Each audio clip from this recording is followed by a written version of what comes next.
दोस्तों आप अपना पीसी जैसे कि आप डेस्कटॉप या फिर आपका लैपटॉप होता है और इसके अलावा अगर आप अपना मोबाइल भी चलाते हैं तो यहाँ पर भी एक खतरा रहता है कि कहीं ना इसके अंदर आपका वायरस ना आ जाए। या वायरस किस तरीके से आपके सिस्टम के अंदर एंटर करता है, ये वीडियो उसी के बारे में होने वाली है। तो इस वीडियो में बात करूंगा एक्चुअल में वायरस होता क्या है, किस तरीके से आपके जो सिस्टम है उसमें एंटर करता है, इसे कौन मैन्युफैक्चर करता है यानी कौन डिज़ाइन करता है और इसके कैसे बचा जा सकता है। तो इस वीडियो को पूरा अंत तक देखते रहिए। दोस्तों मैं मोहम्मद सारिक और आप देख रहे हैं टेक रेस। अगर आप इस चैनल पर नहीं आए तो प्लीज़ इसे सब्सक्राइब करके बेल आइकन को प्रेस कर लीजिए। उसके बाद जो नोटिफिकेशन का ऑप्शन आएगा उसे आपको इनेबल कर देना है, जिससे हमारी लेटेस्ट वीडियो की नोटिफिकेशन आपको मिलती रहेगी। तो बिना किसी देरी के बढ़ते हैं इस वीडियो में आगे।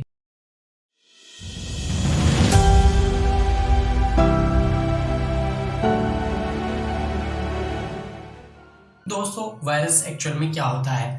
वायरस जो एक तरह का प्रोग्राम होता है जो आपके सिस्टम में जाता है। उसके अंदर की जो फाइलें होती हैं, जो मेन फाइलें होती हैं जिसे डायरेक्टरी भी कहा जाता है, तो उसके अंदर वो चला जाता है। वहाँ से कुछ फाइलें जो हैं वो अलग अलग तरीके से डिस्ट्रीब्यूट करना चालू कर देता है, कुछ अपनी तरफ से फाइलें बनाना शुरू कर देता है, जिसकी वजह से क्या होता है कि आपका जो सिस्टम है वो स्लो होने लगता है या फिर आपकी जो कॉन्फिडेंशियल जो जानकारी होती है, कुछ भी इंफॉर्मेशन हो सकती है आपकी, वो लीक हो सकती है। और इसका जो है वो अलग अलग तरीके से जो है आपका इफेक्ट पड़ता है आपके कंप्यूटर पर। तो आपका ये जो वायरस होता है एक तरह का प्रोग्रामिंग होता है जो आपके कंप्यूटर में किसी न किसी तरीके से आ जाता है।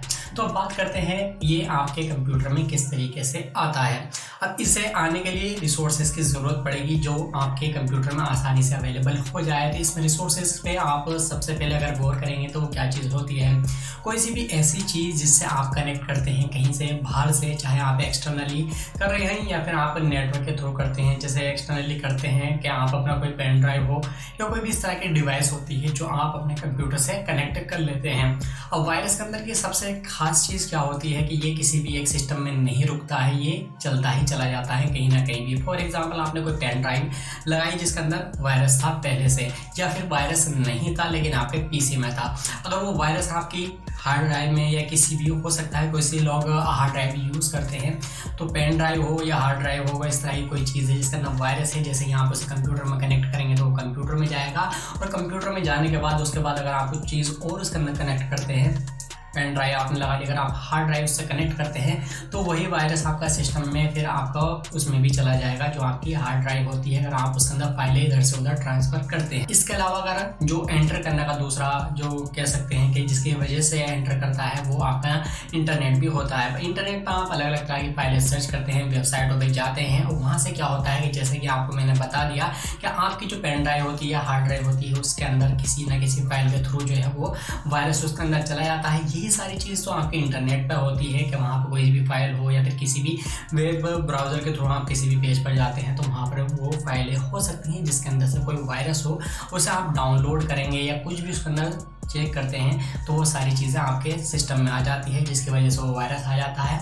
और इसी तरह से ये चीज़ पूरी एक तरह चेन की तरह क्रिएट हो जाती है, जिससे आपके पीसी से फिर आपके किसी भी डिवाइस में हो सकता है, पेन ड्राइव में, हार्ड ड्राइव में, कहीं भी हो सकता है, या फिर आप अपना मोबाइल पर अगर कनेक्ट करते हैं अपने कंप्यूटर से तो ये इस तरीके से एंटर करता है। दोस्तों बात करते हैं कि इसे डिज़ाइन कौन करता है, इसे मैन्युफैक्चर कौन करता है। तो दोस्तों ये जो मैन्युफैक्चर होते हैं, डेवलपर होते हैं जो प्रोग्रामिंग की अच्छी नॉलेज रखते हैं। तो ये जैसे कि सॉफ्टवेयर बनते हैं, कोई एप्लीकेशन आपके मोबाइल के लिए डिज़ाइन की जाती है तो जो अच्छे काम के लिए यूज़ होती है प्रोग्रामिंग, वो गलत काम के लिए भी यूज़ कर ली जाती है। बेसिकली इसके अंदर जैसे कि मैंने आपको बता दिया है, जो वायरस होता है एक तरह का प्रोग्रामिंग होता है। प्रोग्राम करता क्या है, यह आपके सिस्टम में जाएगा, सिस्टम में जाने के बाद ये अलग अलग पर्पज़ के लिए डिज़ाइन किया जाता है कि आपके सिस्टम में से कोई जानकारी को क्या करना है। बेसिकली जो ज़्यादातर जो केस अभी तक निकल कर आया है वो सिर्फ इन्फॉर्मेशन को चोरी करने के लिए आते हैं। ऐसा कुछ नहीं होता कि आपका सिस्टम ख़राब कर दे, हालांकि सिस्टम ख़राब भी हो जाता है क्योंकि जो वायरस होता है वो हो सकता है आपके विंडोज़ वगैरह जो आप उसके अंदर ऑपरेटिंग सिस्टम इंस्टॉल करके रखते हैं वो उड़ जाए, या कह सकते हैं कि आपकी विंडो उड़ जाती है। आपको सुना होगा तो इस तरह की जो पॉसिबिलिटीज़ होती है वो वायरस की वजह से भी आती है।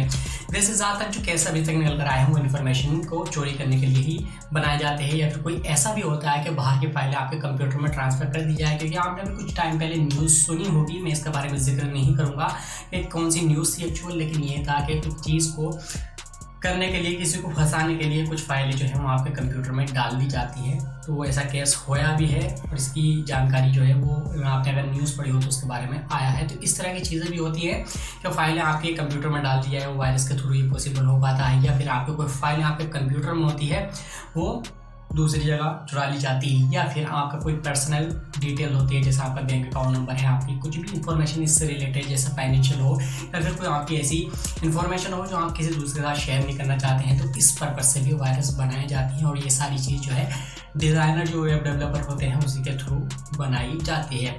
अब बात करते हैं कि आप इससे कैसे बच सकते हैं। बचने का लिए जो सबसे पहला तरीका आपने सुना ही होगा, और आप वायरस के बारे में जानते हैं, अगर नहीं जानते हैं तो मैं आपको बता देता हूँ कि इसके लिए एंटीवायरस बनाए जाते हैं। अब ये सारे एंटीवायरस भी जो प्रोग्रामर होते हैं उनके थ्रू ही बनाए जाते हैं। अब क्या होता है कि जैसे कि वायरस जो है, इस तरह के अलग अलग तरह के वायरस बनते रहते हैं। अब जो वायरस आपका बिल्कुल नया होता है, तो एंटीवायरस को देखा होगा आपने कि कोई भी एंटीवायरस अगर आप अपने सिस्टम में इंस्टॉल करके रखते हैं तो वायरस को रिमूव कर देता है। लेकिन अगर कोई वायरस इस तरह का आता है कि जो बिल्कुल ही नया हो और जो एंटीवायरस के पकड़ में ना आए, तो उसके लिए ये होता है कि आपका एंटीवायरस जो होता है उसे आपको अपडेट करना होता है, क्योंकि प्रोग्रामर जो है पहले सबसे पहले उसे वायरस को समझते हैं कि वो किस तरह का वायरस है, किस तरह की कोडिंग वगैरह उसके अंदर यूज़ की गई है, उसी के हिसाब से वो एंटीवायरस को अपडेट कर देते हैं। अपडेट करने के बाद जैसे ही आप अपने सिस्टम में अपडेट करेंगे तो इस तरह का कोई भी वायरस अगर आपके सिस्टम में आ जाता है तो वो एंटीवायरस के थ्रू रिमूव कर दिया जाएगा।